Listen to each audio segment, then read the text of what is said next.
the Spot Track Podcast, talking sports contracts, the salary cap, and business of sports. Today's edition of the Spot Track Podcast is presented by Authentic Audio Pro.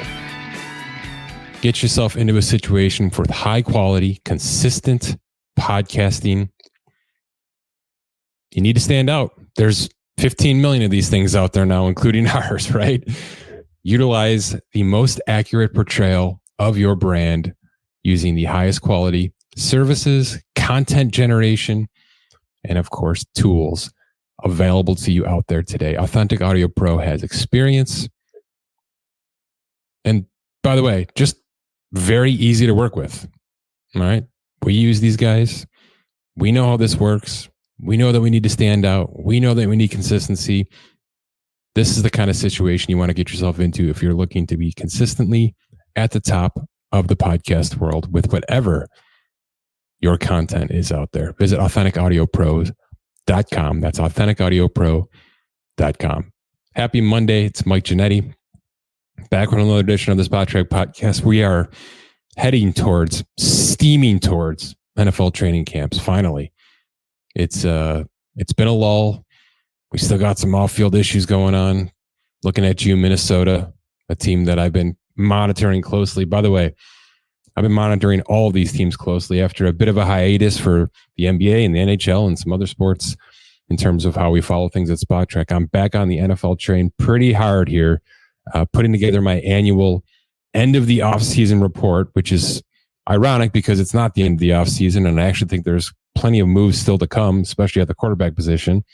But I'm going team by team. I'm giving you cap space. I'm giving you total cap allocations. I'm giving you every notable free agent ad, who they lost this offseason, who they acquired via trade or sent out via trade, cap conversions of note, extensions that happened, and then my thoughts on where things may end up the rest of this season and even some future outlooks into 2025 with cap space and things like that. So the big offseason digest is coming soon on spottrack.com. Let's get ourselves back into good NFL shape and kind of remember some things that happened. Because, by the way, there were like a half dozen moves that I had to put into this thing that I completely forgot happened. A couple of extensions, certainly a couple of trades, and some free agency moves that now, in hindsight, 2020, kind of seem weird, right? Like I'll give you my first weird. Are we positive that giving Saquon Barkley $26 million when they could have retained DeAndre Swift at about $16 million, a younger player, by the way, is that really the right move for a Philly organization that just wants to throw the hell out of the ball to these two receivers that they both paid this offseason in AJ Brown and DeAndre Swift? What are we doing? I don't know that that's the move that we should be highlighting this offseason. Let's put it that way. But certainly some hindsight 2020 situations we got into with the team by team digest coming soon on SpotTrack.com. Speaking of SpotTrack.com, you know, if a big NBA move happens, that Keith Smith's going to be all over it. We're going to talk about this Jalen Brunson situation just for a little bit here at the top, but Keith has the full breakdown. His thoughts on why this happened, how much money was actually saved, what his options were this year, next year, and going forward. And now, knowing that he's extended now this 4 for 156, what's next? Because there's a big what's next if things go as planned. And if the next time around, Jalen Brunson decides he's not going to take a haircut, right? He's going to put this back on the Knicks and say, all right, I've done this. Now it's time. Not unlike what Tom Brady did late in his career with the Buccaneers, basically maxing out finally after a couple of years of, slight pay cuts with the New England Patriots. We'll talk Brunson. I'm gonna start here on the top here with some tennis, something we never get to do, but Wimbledon is certainly worth it, especially when a couple of the biggest names are sitting there in the finals. Carlos Alcaraz bags himself $3.2 million, the going rate for your Wimbledon champion. By the way, equal pay for the women and the men at Wimbledon across the board, up and down. Alcaraz now 9th on the ATP earnings list. 9th. Okay. He's moved past some serious names. He is eyeing down some legends. He's about He's at $31.5 million right now, which is about $10 million away from getting himself in a serious top 5 consideration. All right. There's some active players out there still, right? Medvedev's 7th. Alexander Zverev is 5th. And then Djokovic, of course, even with this runner-up pay at Wimbledon, pulling away from the field consistently here. He is the top ATP earner in history at now over $182 million. Second place is Rafael Nadal at $134. So a $50 million cushion for Novak Djokovic, who has 10 Australian Opens, 3 French Opens, 7 Wimbledon titles, and 4 U.S. Opens. The next tournament to come in about 6 weeks out of Queens. Alcaraz is coming. All right. This is the next young stud. This is what tennis needed to replace the Nadals, the Federers, and the Djokovic's who have been in our lives seemingly forever, for decades. All right. This kid's 21, just turned 21 on May 5th. He's the pride of Spain, the next coming of Rafael Nadal, but kind of mixed with the power of Djokovic, right? It's not exactly anyone else's style of play. This is kind of like a small forward going out there playing tennis at times. He's got the confidence, the arrogance that we need, and just enough humbleness to be appreciated and likable. We'll see if that continues. Like I said, he's still a kid, but to be walking into this situation now, 9th all time, his 4th major title, 1 French just a couple weeks ago, 2 Wimbledons back to back, and 1 U.S. Open. He's the name to watch heading to Queens in August. And if he can garner 5 before the age of 22, we'll have some serious conversations about where this kid's career can go. For now, it's just the next iteration, and we'll see where it can get to. But monetarily speaking, another big weekend for Alcaraz, jumping into the top 10 over David Ferrer and Tsitsipas, a name that hasn't come up enough, unfortunately, over the past couple of seasons. Let's talk Jalen Brunson. His first free agent deal, the one he's going to finish out in 2024, was a steal the second they signed him. Now, we didn't know how big of a steal it was going to be, right? Because he was a complementary player to Luka Doncic on Dallas, and the Knicks were signing him to be more than that.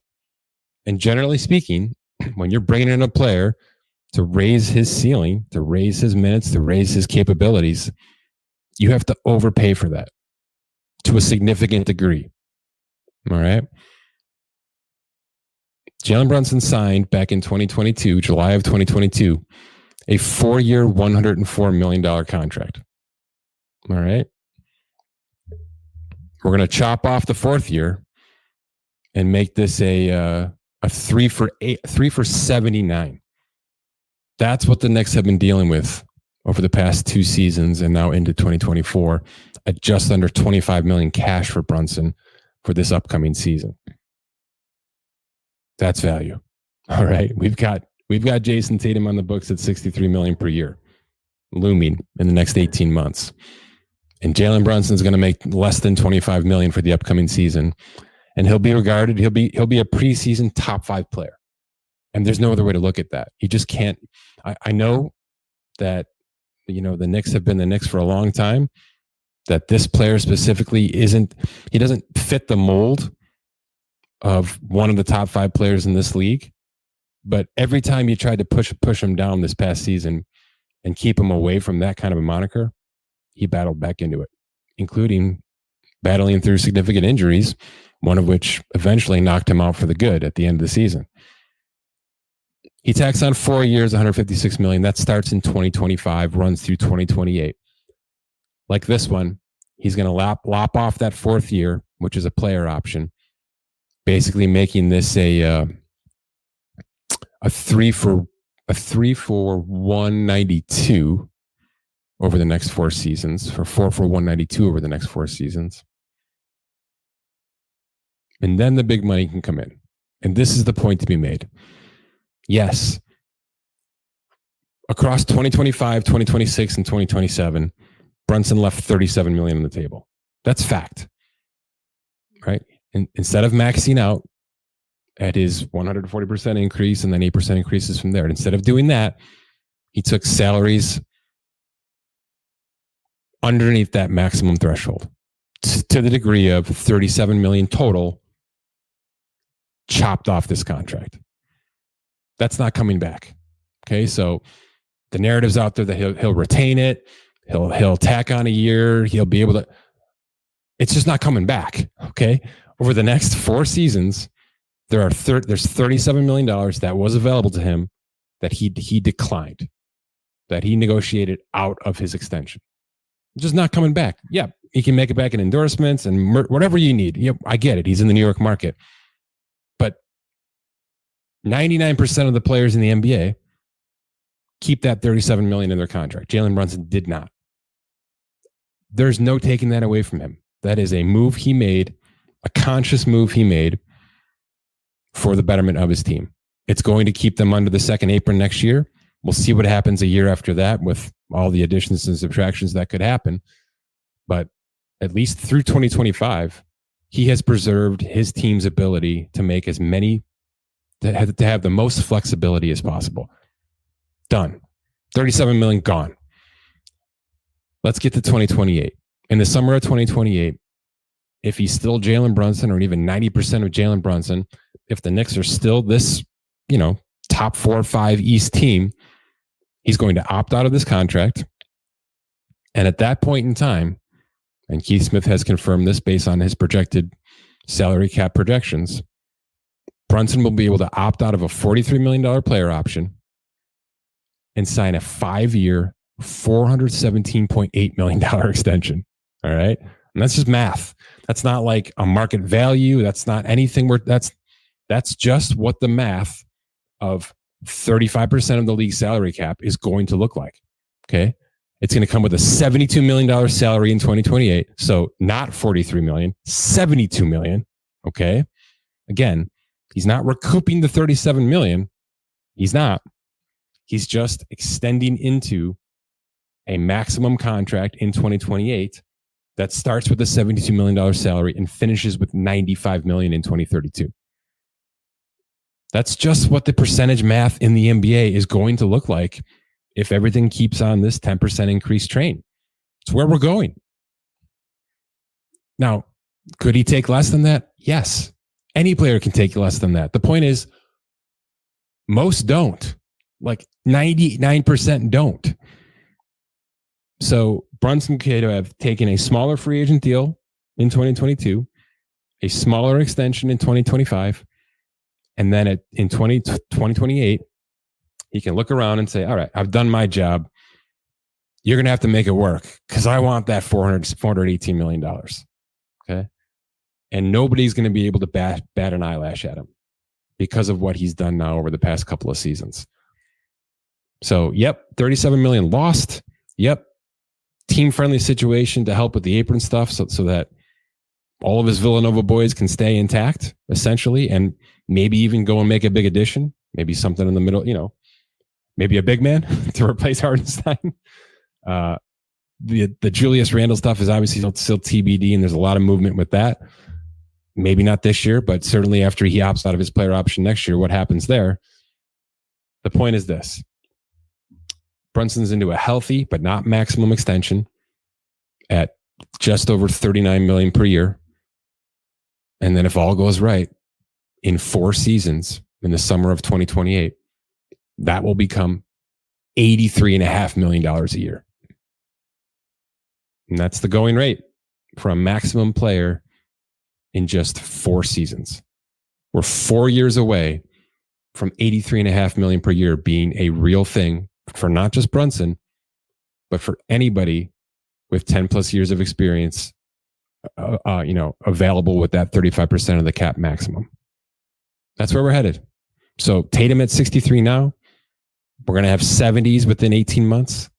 And we're just 3 or 4 years away from 80 million plus per year contracts being on the books as a wide ranging thing, not a one-off. This isn't just Michael Jordan making $40 million in 1999 and the rest of the league making $1 million. This is just what the math says we're going to be at. So, yep, Brunson took a pay cut. Yep, it's going to immediately help the Knicks. Yes, Keith Smith wrote a novel on this on Spotshot.com that you should read. to justify everything I'm saying here and learn more. and yes, in 4 seasons, there will be an $83 million contract at least available to him. Whether he takes it, whether he's still Jalen Brunson, whether he remains healthy enough to be worthy of a max contract, whether the Knicks are in a place to be able to hand out max contracts, very much remains to be seen. But this is where we're at, and this is where we're headed. And it's not hyperbole, and it's not market valuations, and it's not algorithms. It is simple math based on where the league salary cap of the NBA is headed. Okay, really quick with the NFL, and then we'll flip to some MLB Draft discussions. For those of you not aware, the early rounds of the MLB Draft started Sunday. Going to carry into the next couple of days here during the All-Star break. And we're tracking pick by pick, signing bonus by signing bonus on Spotrac.com/MLB/draft. Dan Soemann will join in just a few minutes to help us understand some of the names that hit the books already in that regard. The NFL is still in summer mode. The work is still to be done, though. As I mentioned, plenty of extensions, I think, still to come. The full off-season digest from Spotrac.com coming shortly, within a couple of days here. 7 draft picks from April still unsigned. You know most of them. All right, I posted on X this morning. It's an important list, but we shouldn't be going too crazy about it. Training camps are about a week to 10 days away here from most teams. Joint practices happening here within a couple of days. Here's the 7 players, and then I'll get into some specifics. Number 1 overall, Caleb Williams, Bears quarterback. Number 9 overall, Rome Odunze, Bears wide receiver. Number 10 overall, J.J. McCarthy, Vikings quarterback. Number 17 overall, Dallas Turner, Vikings edge defender. Number 18 overall, Amarius Mims, Bengals offensive tackle. Kind of important there. Number 65 overall, Malachi Corley, Jets wide receiver. Number 66 overall, Trey Benson, Arizona Cardinals running back. All right, 2 things. No, I know there's plenty of juice out there on Caleb Williams is looking to break out of the rookie wage scale. He wants ownership in the Bears. His dad's involved. It's okay. It's summer, right? We all got to create our own content. I know he doesn't have an agent. I know a lot of people are trying to wrap that into things aren't going well. This just isn't that uncommon. All right. It's just not that common. 2 big factors with this stuff right now. Offset language. Here's quickly what that means. Caleb Williams is going to make $39.5 million on this 4-year contract. That's just what the rookie wage scale says. All right. Let's say the next 2.5 seasons are a disaster, and the Bears just want to release him. They have the number 1 overall pick again. They want to start over and go. Offset language says, we're going to release you. We know we owe you the $39.5 million because it's fully guaranteed, obviously. But if you go and sign with the Panthers on a 1 for 2 million, you make that $2 million from them, and that subtracts $2 million from our $39.5 million owed. That's offset. Teams want it. Players don't want it. Caleb Williams wants to be able to say, the Bears are going to pay me $39.5 million no matter what. And if it ends up that I have to go and play for somebody else, I'll go make that money too. Double dipping. That's one of the battles happening. Maybe with, the 5 first rounders I gave you there. Williams, Odunze, Turner, and Mims. The other part of this is all of these first rounders are due for significant signing bonuses. In Williams' case, $25.5 million. Okay. If you combine him and Odunze, it's like $39 million. Pretty good chunk of cash that the Bears have to give out essentially right now. And that's the argument. When will these players actually see that cash in hand? Teams love to do payment schedules, payment structures, a little bit now, a little bit later, maybe 3-4 payments. Some teams have even gotten players to build the signing bonus payments into their every 2-week base salary payments so that it's just one big paycheck that rolls out for the next 30 weeks. That's not what agents want. That's not what players want. Okay. Signing bonuses are upfront payments. It is literally sign the dotted line and here's your money. And that's what most players and agents will fight for, is one lump sum payment up front. I want that cash in hand for a lot of reasons. A, it's my cash. B, it's a hell of a lot harder to get that cash back if you've already handed it to the player for whatever reason, and there's plenty of reasons that have come up over the past 4 or 5 decades. Let's put it that way. That's most likely the biggest argument here. Now, you can get into training camp roster bonuses and workout bonuses and all sorts of things that teams have been able to do to manipulate these contracts a little bit, but not the bottom lines. There's no scenario where Caleb Williams is going to make more than $39.5 million. There's just not. Okay. It's in the CBA. It's a document you can download right now and read if you are so inclined. But that's not where we are here. Okay. Offset language, signing bonus allocation, payment structures. And for the third rounders, for Corley and Benson, a little bit of a different scenario, right? Because they're not guaranteed a fully guaranteed contract. They're both sitting at about 4 years, $6 million, about a $1.25 million signing bonus each. They're fighting for fully guaranteed 4-year contracts. Okay, I can tell you right now, the player drafted ahead of them in the end of the second round, Renardo Green from the 49ers, got about 3.3 of his $6.3 million guaranteed. So his signing bonus, this upcoming salary, and next year's salary, that's it. Okay, so that's sort of what the model that the Jets and the Cardinals can work from. Well, if the end of the second round player is only getting 2 years guaranteed, how can we go more than that? So that's probably an additional battle that pick 65 and pick 66 are dealing with, in addition to offset language and things like that. But that's it. Really common stuff this time of year. I would expect all 7 of these contracts to sign before training camp actually hits. These are 7 players who should be starting, respectively speaking. Trey Benson will be sitting alongside James Conner for sure.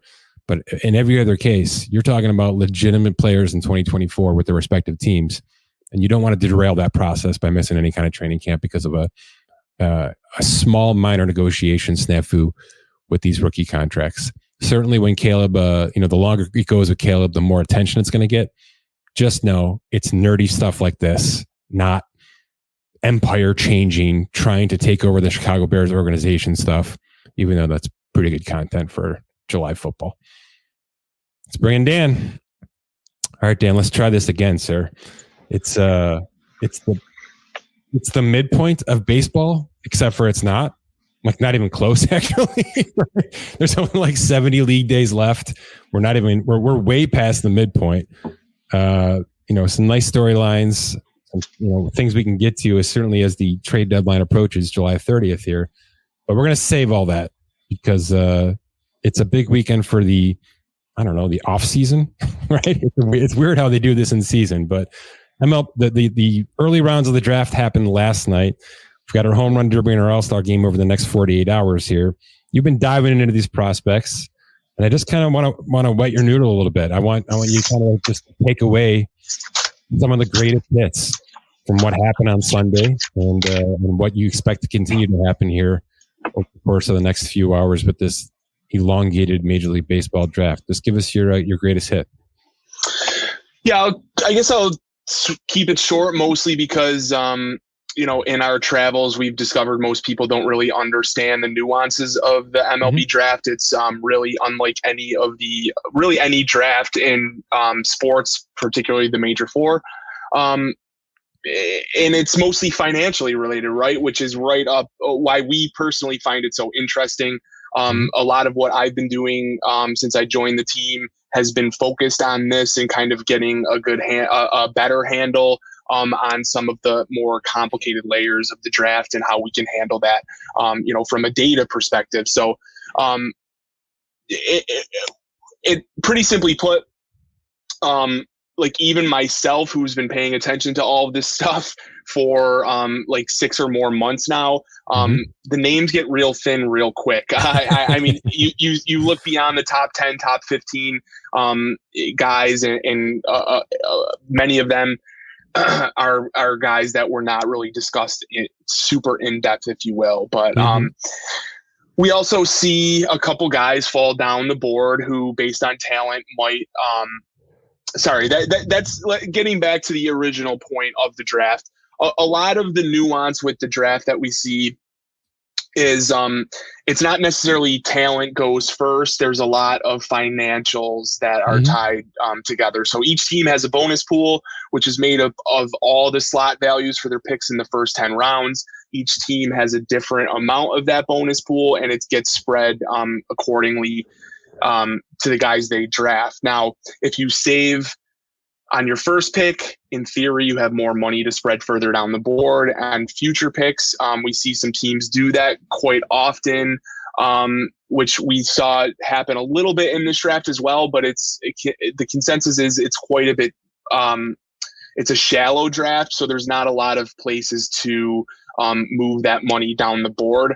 Also, there's a lot of uncertainty about the NIL stuff, where some of these higher end prep, high school and prep players have the ability to just go to an LSU and make a ton of money compared to a third, fourth, fifth round signing bonus, which might be significantly less than they could make over the course of their college career. So we're still kind of seeing how that might play out in the next couple of years here, but it's certainly an interesting trend to watch. All right. Just ton of great points there. You're gonna give me a bunch of reasons to tangent, so I'll try to stay on track. Yeah, go ahead. I just prefaced this conversation with kind of a roundup of the NFL draft. There are 7 unsigned players still from the NFL draft this past April, and it's July. There's a lot of fluffy content thrown out there, right? And one of the pieces is that, or one of the storylines is that Caleb Williams is looking to get more than his slot,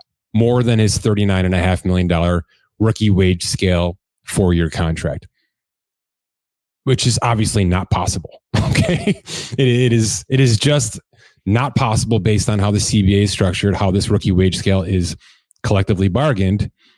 And to now have to flip to baseball, a situation where that's exactly how things work. Right. Every single draft pick, especially early on, is negotiable. And teams know this going in and draft accordingly based on it's almost like gambling, right? You are betting that you can draft a certain player at your slotted draft slot and get him X amount of dollars under the slot value, which then affords you maybe to draft somebody better in the second or third round, knowing you can overpay them a little bit, go over the slotted number in order to make that work for you and maybe have the most impactful draft you can have. So it is literally a pool of money that you can use at your disposal to go over the slotted bonus, under the slotted bonus, and try to make things work for you. Completely not what the NFL has, which is this is the number. There's some wiggle room with, semantics, but not with the number. It's fascinating in that regard to, even if we go back to, a name on the top of everybody's list right now, Paul Skeens, the 2023 number 1 overall pick.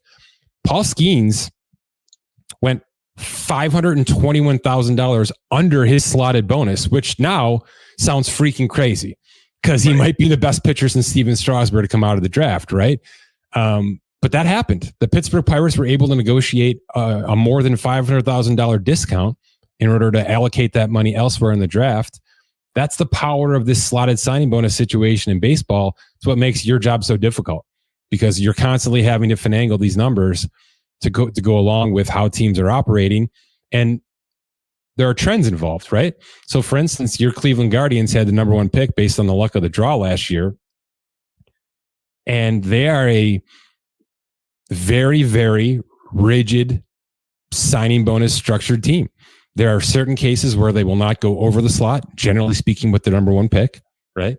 And they generally like to take that savings from round 1 and allocate it way down into situations where they think they can get steals, skid values, and eventually, become the small ball, money ball team that they've been successfully now for decades.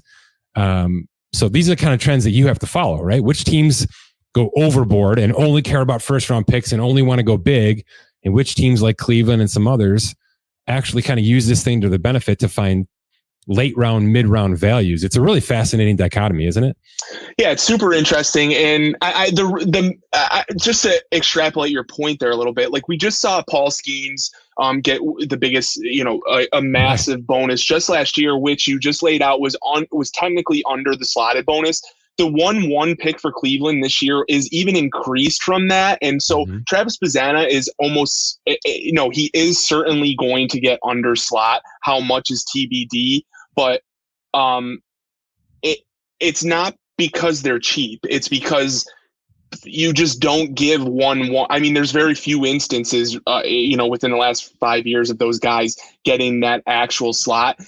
What I'm trying to say is the 1-1 is basically just a gift in terms of your financial flexibility. By the way, it's the most baseball thing ever, right? Baseball gives out a number, right? A mathematically generated number. So Paul Skeens last year, his mathematical slotted bonus was $9.7 million. And teams say, nah, that's too much money. We're not going to spend it. That's the most baseball thing ever, right? That teams don't have to max out. That's literally the conversation that goes with every contract, right? Veterans all the way down to the number one overall pick. Not even the number one overall pick is important enough to max out what the league says that player is worth, right? It's crazy.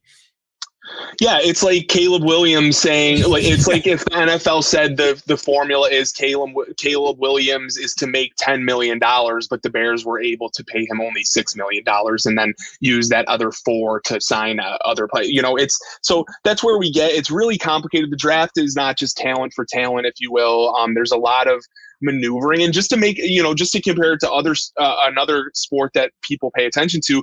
We just see this happen with Bronny James in the NBA, where it was basically said his agent was telling teams don't draft him or he's going to go overseas. Yeah. That literally happens in baseball, where now theoretically agents of players, players that quote fell, know that teams like Cleveland have an excess of money, and they're basically like their strategy is basically like this high school player or college player with eligibility left can just go back to school if they prefer, if you don't offer them like a massive bonus, which is where we're going to get into the NIL stuff.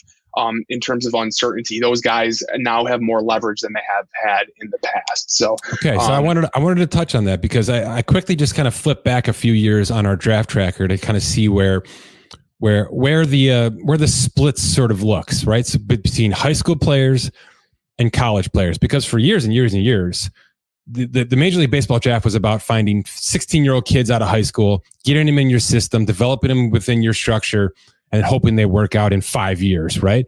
That has changed quite a bit, and it's changing quickly because there's so much value in having 22-year-olds on your Major League Baseball roster, even if you have to pay them $750,000 versus, $200,000 in some cases to sit in the minor league program for a bunch of years. Teams are shifting towards, we want 22-year-old pros, not necessarily 5-year projects. Just in this 2024 first round, Dan, which includes a couple of competitive balance picks, I'm only seeing 12 high schoolers out of 39 draft picks. That's shocking because of what you're saying. Maybe this year more than ever, college kids can just say, max me out, or I'm walking back to college and having fun on some nil money. I feel like there's a ton of risk here in taking kids this high who are still college eligible. Yeah, and we had I forget his first name, Schmidt. We had a high-end pitcher who was expected to go like in the top 20 picks. Literally 2 hours before the draft yesterday, announced that he was he was going to LSU. So teams shouldn't take him. So theoretically, if he didn't make that announcement, that player can be drafted high. A team can, in theory, think that money, is earmarked for him, right. And then that player just decides he wants to go, which is well within his right. I don't want to make it sound like it's not. These players are able to do that, but there is some risk here from a team perspective. Not that I feel bad for them. I'm just saying there is a lot of uncertainty and changing dynamics. Like if that player all of a sudden comes off the board. Or a team is going to lose money that they thought that they were going to have to spend in a pool on other picks.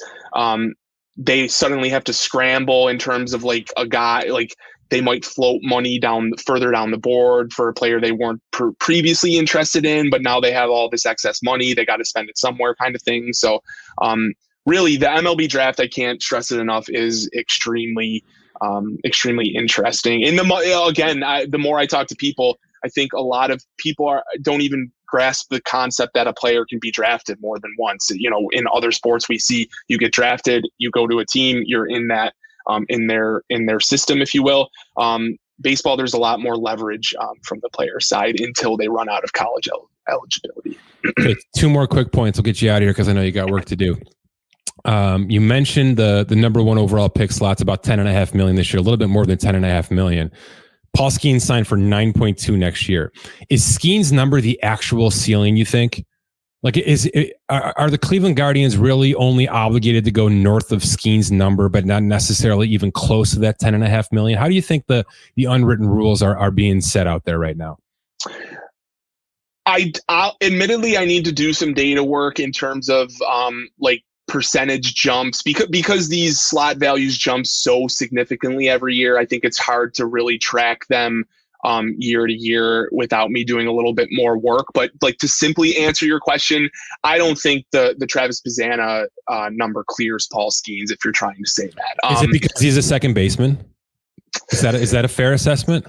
Well, yes and no. I think the second base thing is a little bit overblown because he is pretty athletic, not athletic enough to be a shortstop. So there are some people that think he can definitely be a center fielder if it's not definite. I mean, you can always shift him to a corner if you want, but he's got really incredible makeup. I have no concerns that he's going to be able to move around to a different position if you need him to. So I do understand no second baseman has ever been drafted 1-1. I think they did announce him as a second baseman, I'm pretty sure, but there is a little,